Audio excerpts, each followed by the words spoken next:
కేంద్రంలోని బీజేపీ ప్రభుత్వ తీరుపై ఆల్ ఇండియా ఫార్వర్డ్ బ్లాక్ జిల్లా అధ్యక్షులు అంబటి జోచిరెడ్డి మండిపడ్డారు. బడ్జెట్ సమావేశాలకు 3 రోజుల ముందు అదానీ కంపెనీ షేర్లు నష్టపోతే కేంద్రం ఎందుకు స్పందించడం లేదని ప్రశ్నించారు. దాదాపుగా 8 లక్షల కోట్ల ప్రజాధనం ప్రజల కష్టార్జితం వృధా అవుతున్నా కేంద్రం ఎందుకు నోరు మెదపడం లేదని, ఇందులో బీజేపీ నాయకుల పాత్ర ఉందని ప్రశ్నల వర్షం కురిపించారు.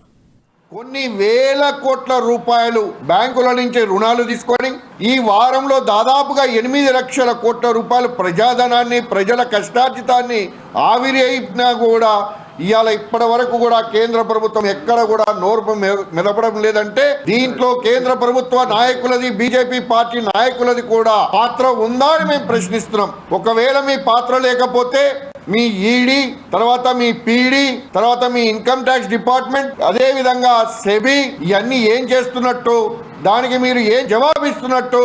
చట్టం ఎవరికి చుట్టం కాదు, అందరికీ చట్టం ఒక్కటే అని చెప్తున్న బీజేపీ మంత్రులు ఈ తెలంగాణలో కానీ మిగతా ప్రతిపక్ష పార్టీలలో కానీ వారికి మాత్రమే వర్తిస్తుందా? మీ బీజేపీ వారికి వర్తించ